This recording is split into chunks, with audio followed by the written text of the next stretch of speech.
محترم سامعین حضرات، نوح علیہ السلام کی قوم کے بعد میں جو حضرت ہود نبی بن کر آئے وہ قوم عاد تھی۔ یہ ایک نام ہے جس کا نام عاد ہے، یہ ایک قوم کا نام ہے۔ یہ عاد نامی قوم یہ نوح علیہ السلام کے بعد میں دنیا کے اندر بت پرستی لانے میں پہل کرتی۔ نوح علیہ السلام کے وقت پوری آبادی ختم ہو گئی تھی مشرکوں کی، ایک نئی دنیا بس گئی تھی، لوگ توحید پر عمل کر رہے تھے۔ بہت لمبے عرصے کے بعد میں جب اچھے لوگوں کا خاتمہ ہونے لگا یا دین کا کام جو ہے تھوڑا سلو ہونے لگا تو لوگوں نے اپنے اپنے معبود بنا کر رکھ دیے۔ اپنے اپنے طریقے سے لوگوں نے کچھ کو معبود بنا لیا، ان کی عبادت کرنے لگ گیا اور انہیں سے مانگنا شروع کرنے لگ گئے۔ اور یہ عاد نوح علیہ السلام کی بعد والی پہلی قوم تھی۔ انہوں نے جو اپنے معبود بنائے تھے، جن کا نام بھی یہاں اللہ تعالیٰ نے ذکر کیے ہیں، اور قصص الانبیاء کے اندر علماء کرام ائمہ کرام نے ذکر کیا کہ وہ صمد کو اپنا معبود بناتے تھے۔ ایک معبود، ایک انسان تھا وہ صمد، یا ایک انہوں نے بت بنا لیا تھا، ہو سکتا ہے وہ اچھا انسان ہوا ہوگا، اس کا ذکر یہاں پر نہیں ہے۔ اس کو انہوں نے اپنا معبود بنا لیا۔ اور اس کے بعد میں سمود، یہ ایک نام ہے جو یہ قوم نے اس کو بھی اپنا معبود بنا لیا۔ اور حر، یہ ایک نام ہے، یہ بھی اس وقت کا قوم عاد نے جس کو اپنا معبود بنایا تھا، یہ ان میں سے ایک تھا۔ ان کی مورتیاں، ان کے مزاریں اور اس طریقے سے خلم خلا ان سے مانگنا یہ عام ہو گیا تھا۔ تو ایسے ماحول میں اللہ تعالیٰ نے ہود علیہ السلام کو نبی بنا کر بھیجا۔ ہود علیہ السلام آئے اور سب سے پہلی بات تمام قوم سے گزارش کی کہ اے میری قوم کے لوگوں، تم یہ کیا کر رہے ہو؟ تم ایک اللہ کو چھوڑ کر ایسوں کو معبود بنا کر بیٹھے ہو جو کسی نفع نقصان کا اختیار نہیں رکھتے، نہ تمہیں کچھ فائدہ پہنچا سکتے ہیں اور نہ ہی تمہیں کچھ نقصان کر سکتے ہیں۔ تم ہو کہ ان کو اپنا معبود بنا کر بیٹھے ہو، تم ہو کہ اللہ کے ساتھ ان کو جوڑ رہے ہو، اللہ کا مرتبہ کیا ہے وہ مرتبہ تم ان کو دے رہے ہو۔ یہ کیسی بیوقوفی کا کام تم کر رہے ہو؟ تم میری بات پر یقین کرو، میں اللہ تعالیٰ کا بھیجا ہوا نبی ہوں جو تمہاری کامیابی کے لیے آیا ہوں، تمہاری کامیابی تمہاری نجات کے لیے میں آیا ہوں، لہٰذا تم میری بات پر ایمان لاؤ، کہو کہ اللہ ایک ہے، اس کے علاوہ کوئی معبود نہیں، اور تم کامیاب ہو جاؤ گے اس دنیا کے اندر بھی اور آخرت کے اندر بھی۔ اللہ تعالیٰ تمہارے اس کلمہ پڑھنے سے، تمہارے اس ایک اللہ کی عبادت کرنے سے اللہ تعالیٰ بہت بہترین بارش نازل فرمائے گا، جس کے ذریعے سے تمہارے غلے آسان ہوں گے، تمہارے کھیت کے اندر فصل آسان ہوگی اور تمہارا رہنا بسنا بہت ہی اچھا ہوگا۔ اگر تم ایک اللہ کی بات نہیں کرو گے، ساتھ میں تم ایسے کو شریک کرتے رہو گے، تو یاد رکھو تمہارا انجام یہاں بھی برا ہونے والا ہے اور ساتھ ہی ساتھ آخرت میں تمہارا بہت برا ٹھکانہ ہے۔ اے لوگو، میں اس چیز پر تمہارے لیے کوئی فیس نہیں مانگ رہا ہوں۔ یہ جو کام میں تمہارے لیے کر رہا ہوں، یہ جو دین کی بات میں بتا رہا ہوں، اے لوگوں، میں تم سے کچھ پیسے نہیں مانگ رہا ہوں، میں تم سے کچھ فصل میں حصہ نہیں مانگ رہا ہوں، بس میں یہ کہہ رہا ہوں کہ تم ایک اللہ کی عبادت پر آ جاؤ، تم کامیاب ہو جاؤ گے۔ یہ ہر ایک نبی کا قول اپنی قوم پر ہوتا ہے۔ یہاں ہود علیہ السلام نے بھی یہی الفاظ میں اپنی قوم کو دعوت دی۔ اب قوم ہے کہ نہیں مانی، ظاہر سی بات ہے، ہر قوم اپنے نبی کو جھٹلاتی رہی ہے اور کچھ ہی لوگ ایمان لاتے ہیں، یہ آپ کو معلوم ہے۔ لہٰذا یہ قوم بھی ایسی ہی تھی، کچھ لوگوں کے علاوہ ہر ایک قوم کو فرد ان کو چھڑانے لگا، ان کا مذاق کرنے لگا، ان کے ساتھ برا سلوک کرنے لگے۔ ہر کوئی یہ کہتے تھے کہ بھائی تم پاگل ہو چکے۔ یہاں تک کہ محترم سماجات، آپ ان کے اس قول کو نقل کیجئے گا جو آج بھی ہمارے اس ہندوستان کے اندر خاص طور پر، یہ ہمارا جو ہندوستان پاکستان بنگلہ دیش جو علاقہ ہے، یہاں پر بت پرستی بھی ہے، ولی پرستی بھی ہے اور شخصیت پرستی بھی ہے۔ یہاں ایسا کیا جاتا ہے، جو جملہ وہ نقل کیے ہیں آج یہی جملہ ہمارے لوگ بھی نقل کرتے ہیں۔ کیا تھا ان کا جملہ؟ یہ کہنے لگے کہ اے ہود، ہمیں لگ رہا ہے کہ تم جو بار بار ایک اللہ ایک اللہ ایک اللہ کہتے ہو، اور بار بار تم کہتے ہو کہ تم ہمارے معبود غلط ہے، ہمارے معبود جھوٹے ہیں، ہمارے معبودوں کی تم برائی کرتے ہو، ہمارے معبود کو تم کچھ سمجھتے نہیں ہو اچھا یا برا، تو لہٰذا ہمارے معبود نے تمہیں آسیب کیا ہے۔ آسیب کیا مطلب ہمارے معبود نے تمہیں آسیب کیا ہے اور تمہیں اس کے ذریعے سے دیوانہ بنا دیا ہے۔ یہ ہمارے معبود کی بدوا یا ہمارے معبود کا یہ چمتکار ہے کہ تم پاگل بن چکے ہو، تم ایسی بہتی کی باتیں کر رہے ہو، ورنہ تم انسان اچھے تھے۔ آج بھی جب آپ دیکھتے ہیں ایک اچھا انسان، توحید پرست انسان کچھ کرتا ہے تو اسے کچھ تکلیفیں آتی ہیں، کوئی کچھ تکلیفیں آ سکتی ہے اس کے گھر کے اندر، اسے اپنے جسم کے لحاظ سے کچھ ہو جاتا ہے، بچوں کے اندر کچھ پریشانیاں آ جاتی ہیں، یا اسے بچے ہی نہیں ہوتے، یا کچھ ایسا ہوتا ہے کہ اس کے ساتھ ایسا ہوتا ہے جس پر لوگ کہتے ہیں کہ بھائی تم جو ہمارے بار بار معبودوں کو جھٹلاتے تھے، ہمارے گھر کی پیرا کا مذاق اڑاتے تھے، آج وہی گھر کی پیرا تمہیں ستانے لگی۔ یہ جو ڈائلاگ ہے یہ ابھی کا نہیں ہے، یا 100-200 سال کا نہیں ہے، یہ ڈائلاگ پہلے سے چلا آ رہا ہے۔ خصوصی طور پر یہ ڈائلاگ یہاں پیدا ہوا، حود اسلام کی قوم نے جو قوم عاد کے نام سے جانتی تھی، یہ ڈائلاگ سب سے پہلے اس نے شروع کیا۔ ہمیں لگتا ہے حود تم بار بار ہمارے معبودوں کو جھٹلا رہے ہو، تم بار بار ہمارے معبودوں کا مذاق اڑا رہے ہو، ہمارے سامنے تم کہتے ہو کہ یہ کسی بھی چیز کے اختیار نہیں رکھتے، تم کہتے ہو کہ یہ بیٹا بھی نہیں دیتے، بیٹی بھی نہیں دیتے، تم کہتے ہو کہ یہ ہمیں فائدہ نہیں دیتے۔ ہمارے معبود نے تمہیں بدلا لیا ہے، ہمارے معبود تمہیں ستا رہے ہیں، اسی لیے تم دیوانی سے حرکت کر رہے ہو۔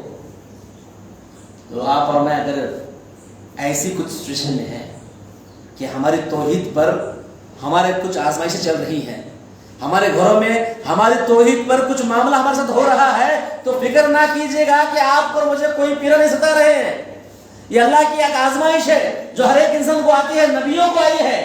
آگے انشاءاللہ آپ دیکھیں گے، اب صرف آپ اور میں نبیوں کے واقعات سن رہے ہیں، نبیوں کے حالات دیکھ رہے ہیں، آگے چل کر انشاءاللہ نبیوں کی آزمائشیں کیا ہیں وہ بھی دیکھیں گے۔ اس کے اندر معلوم پڑے گا آپ کو کہ نبیوں کو بھی بیماریاں آتی ہیں، نبیوں کے گھر کے اندر بھی ٹینشنیں ہوتی ہیں، یہ ایک آزمائش ہے، ایک زندگی کا حصہ ہے۔ سمجھ رہے ہیں؟ یہاں کوئی پیرا کوئی ولی ستاتے نہیں ہیں۔ جو آج کل ہمارے ماں بہنیں خاص طور پر جو بزرگ قسم کی ہوتے ہیں، خاص طور پر کے اندر ولی کی محبت ایسی ہوتی ہے کہ وہ اللہ سے بڑھ کر کو چاہنے لگتے ہیں، ایسے لوگ ہمیں کہتے ہیں کہ ہمارے پیرا تمہیں ستانے لگے، تو یہ وجہ سے حرکت کرنے لگے نہیں، پیرا ستانے دو نا۔ تو یہ جو ستانے کا جو ڈائلاگ ہے، پیرا ستانے کا ڈائلاگ، یہ قوم عاد سب سے پہلے دنیا میں لانچ کی تھی، یہیں سے شروع ہوا ہے ڈائلاگ کا اہتمام، جو لوگ آج بھی کرتے آ رہے ہیں۔ بہرحال محترم سامعین حضرات، اب حود علیہ السلام پریشان، بار بار دعوت دے رہے ہیں، نہیں مان رہے ہیں، اور جب یہ ڈائلاگ سامنے آیا کہ ہمارے پیرا تم کو ستا رہے ہیں، ہمارے معبود تم کو ستا رہے ہیں، اب یہاں پر یہ برات کا اعلان کرتے ہیں۔ برات یعنی چیلنج کر دیتے ہیں۔ اچھا تم میری دعوت کو تم ایسا فیس دے رہے ہو، ایسا چہرہ دے رہے ہو تم میری دعوت کا، میں ایک اللہ کی طرف تمہیں تو بلا رہا ہوں، تمہاری کامیابی کے لیے بلا رہے ہوں، اور تم کہتے ہو کہ میں دیوانہ ہو گیا ہوں، اور تمہارے پیرا مجھے ستا رہے ہیں، تمہارے معبود مجھے دیوانہ کر دیے ہیں۔ اچھا مجھے ایک کام کرو، نہ مجھے مہلت دو، نہ مجھے ٹائم دو، تمہارے جو کچھ بھی پلاننگ ہو سکتی ہے تمہارے معبود کے ساتھ تم کر لو، تم اور تمہارے معبود میٹنگ کرو، یا تم انہیں دعا کرو، جس طریقے سے کرنا کرو، اور جو مجھے کرنا ہے تم کر دینا، میں کچھ نہیں کروں گا۔ اگر واقعی میں تمہارے معبود کے پاس یہ طاقت ہے کہ وہ میرا خراب کر سکتے ہیں، اگر واقعی میں ان کے پاس قوت ہے جو میرا بگاڑ سکتے ہیں، تو بگاڑ لے میرا، خراب کر دے میرا، مجھے جو چاہے کر لینا، مجھے ٹائم بھی نہیں بتانا کہ تم کو ایسے وقت میں کریں گے، اس مہینے میں کریں گے، اس ٹائم میں کریں گے، نہیں بتانا مجھے، جب تمہارے معبود چاہے میرا نقصان کر دینا مجھے منظور ہے۔ اگر تمہارے معبود سے طاقت ہے تو مجھے ہو جائے، جو کچھ تم کہنا چاہتے ہو، جو کچھ تمہارا معبود کرنا چاہتے ہو کر لے، لیکن مجھے پورا وشواس ہے اللہ تعالیٰ کی ذات پر کہ یہ کچھ بھی نہیں کر سکتے جو میں تمہیں بار بار بول رہا ہوں، میری قوم کے لوگوں، سوائے اللہ کے کوئی نہیں جو تمہیں کچھ فائدہ یا نقصان پہنچا سکتا ہے، سب اختیارات اللہ کے ہاتھ میں ہے، پھر بھی تم کہہ رہے ہو تو آؤ مجھ پر آزماؤ، آؤ تم کر لو پلان چیلنج اور مجھے ہلا کو برباد کرنا تمہارے معبودوں کے ساتھ، میں تیار ہوں اس چیلنج کے لیے۔ ظاہر سی بات، نبی ہیں، پیغمبر ہیں، اللہ کی دعوت دینے والے ہیں، تو کون کیا کر سکتا تھا؟ اور دوسری بات، جب کوئی شخصیت ہے ہی نہیں سامنے والے جو ان کا کچھ بگاڑ سکے تو کیسے بگڑتا؟ سمجھ رہے؟ کچھ بھی نہیں تھا۔ آج بھی لوگوں کے دماغ میں بیٹھا ہوا ہے کہ پیرا ستائیں گے، پیرا میں وہ کریں گے، کچھ نہیں کرنے والے، کیونکہ ان کے پاس کچھ طاقت ہے ہی نہیں۔ جیسے کہ یہاں حضرت اسلام نے چیلنج کے طور پر کہا تھا کہ جو مجھے کرنا ہے کر لو، میں اس کے لیے تیار ہوں، کچھ نہیں کر سکے۔ پھر ایسے ہی برا بھلا کہنا، دیوانہ کہنا، پاگل کہنا، طرح طرح کی تکلیف دینا، مذاق اڑانا، یہی کام کرتے رہی قوم کے لوگ۔ تو اللہ تعالیٰ کے نبی حضرت ہود نے دعا کی، اے میرے اللہ، اب میں تجھ سے فریاد کر رہا ہوں کہ یہ قوم، میں جتنا ان کو بول رہا ہوں، بتا رہا ہوں، نہیں سمجھ میں آ رہا ہے ان کے، میرے اللہ تو ان کے سامنے میری مدد کر۔ تو اللہ تعالیٰ نے کہا کہ اے ہود، یہ جو تیرے ساتھ مستیاں کر رہے ہیں، تیرا مذاق اڑا رہے ہیں، یہ جو اپنے معبود کی محبت میں مجھے بھول بیٹھے ہیں، اور تو جو ان کے لیے کامیابی کے لیے آیا ہے، تیرا خود کا مذاق اڑا کر تجھے خراب کہہ رہے ہیں، یقیناً یہ نیست و نابود ہو جائیں گے بہت ہی جلد، اور ہم تجھے اور تیرے گروہ کو، یعنی کہ جو تیرے اوپر ایمان لے کر آئے ہیں، جو مسلمان کہلاتے ہیں ہر دور میں، آج بھی مسلمان کہلاتے ہیں، اس دور میں مسلمان کہلاتے ہیں، تو ان تمام مسلمانوں کو اور تجھے میں حفاظت کے ساتھ رکھوں گا اور نیست و نابود کر دوں گا ان کو۔ اللہ تعالیٰ یہ کہتے ہیں اور ایک بہت بڑا بادل بھیجتے ہیں، جیسے کہ کل آیا تھا تالی کوٹ میں، ہمیشہ آتا ہے، اور بادل کو دیکھ کر کسان خوش ہوتے ہیں جب ان کو بارش کی ضرورت ہوتی ہے۔ تو یہ بھی کسان تھے، کھیتی اس وقت کی ذریعہ معاش تھی، آج بھی ذریعہ معاش ہے کھیتی، تو یہ بادل کو دیکھ کر خوش ہونے لگے، کہنے لگے دیکھو بادل آیا، برسات آیا، ہمارے معبود نہیں ہے بارش کو بھیجا ہے تاکہ ہماری فصل اچھی ہو۔ یہاں بھی ان کا گمان یہی تھا کہ ان کا معبود کا ساتھ دے رہا ہے، وہ نہیں جانتے تھے کہ وہ بادل اللہ کی طرف سے آیا ہے جو ان کے لیے عذاب ہے، جو ان کا ستیہ ناش کرنے والا ہے، نہیں جانتے تھے۔ دیکھ کر خوش ہونے لگے، بادل آیا، بادل آیا، بارش ہونے لگی، بارش ہونے والی ہے۔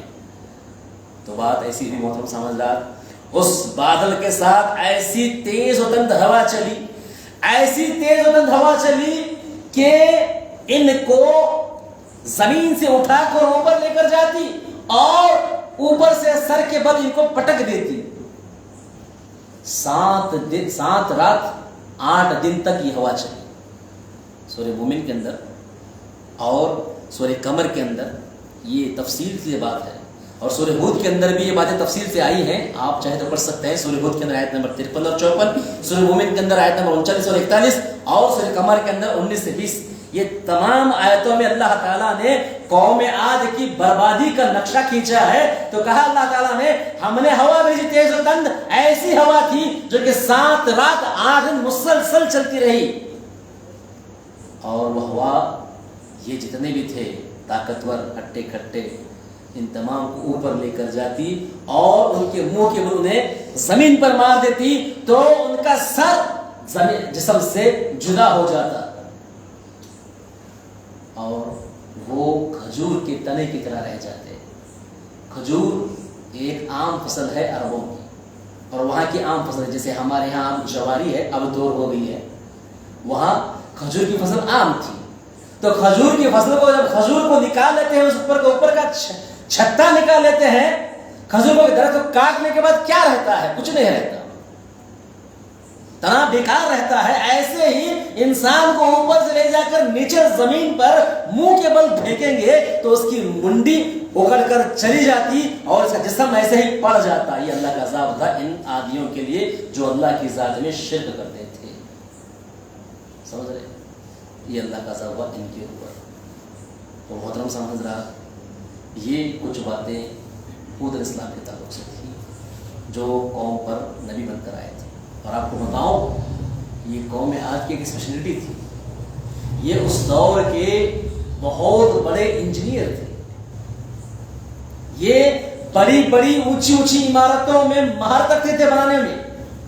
آج بھی دبئی کے اندر ایک سے ایک بڑھ کر عمارتیں بن رہی ہیں، پوری دنیا کے اندر بن رہی ہیں، یہ اس وقت کے اسپیشل قسم کے لوگ تھے جو بہت لمبی اور اونچی عمارتیں بنانے کا کام کرتے تھے، اور طاقت تو اتنی تھی ان کے اندر کہ ان کی طاقت پر انہیں غرور بھی تھا.